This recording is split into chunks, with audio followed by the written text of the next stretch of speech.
ವಿಜಯ್ ಅವ್ರನ್ನ ನೀವು ಮೀಟ್ ಮಾಡಿದ್ದು ಅದು ಸೆಟ್ ಅಲ್ಲ ಅಥವಾ ಈ ಮುಂಚೆ ಈ ಹಿಂದೆ ಏನಾದರೂ ನೀವು ಅವ್ರನ್ನ ಮೀಟ್ ಆಗಿದ್ರಾ ನೋಡಿದ್ರಾ?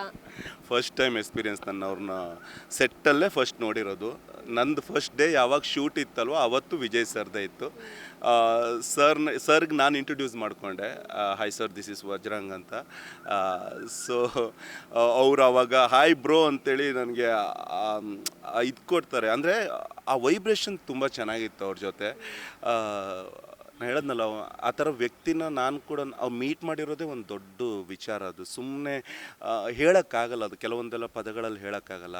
ಇವತ್ತವ್ರು ಸಿ ಎಮ್ ಆಗಿರ್ಬೋದು, ಅವಾಗ ಸಿ ಎಮ್ ಆಗಿರಲಿಲ್ಲ. ಬಟ್ ಇವತ್ತವ್ರು ನಾನು ನೋಡ್ತಾ ಇರ್ತೀನಲ್ಲ, ಸಮ್ ವೀಡಿಯೋಸ್ ಬರುತ್ತೆ ಅಥವಾ ಅದಕ್ಕೂ ಇದಕ್ಕೂ ಕಂಪೇರ್ ಮಾಡಿಕೊಂಡ್ರೆ ಇಲ್ಲ ಇವ್ರು ಇರೋದೇ ಹಿಂಗೆ ಅಂತ ಅನ್ಸ್ಬಿಡುತ್ತೆ. ನನ್ನ ಒಬ್ಬನ ಜೊತೆ ಅಂತಲ್ಲ, ಎಲ್ಲರ ಜೊತೆಗೇನೆ ನನಗೆ ತುಂಬ ಹೆಮ್ಮೆ ಆಗ್ತಿದೆ. ಅವರು ವಿಜಯ್ ಸರ್ ನನಗೆ ಫ್ರೆಂಡ್ ಅಂತ. ಯಾಕಂದರೆ 22 ಡೇಸ್ ಏನು 23 ಡೇಸ್ ಜರ್ನಿ ಮಾಡಿದ್ದೀನಿ.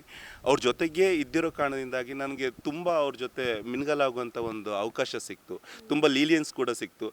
ಬ್ರೋ ಅಂತ ಕರ್ಸ್ಕೋಬೇಕಾದ್ರೆ ಇನ್ನೇನು ಬೇಕು ಹೇಳಿ, ಆ್ಯಸ್ ಅ ಆರ್ಟಿಸ್ಟ್ ಆಗಿ.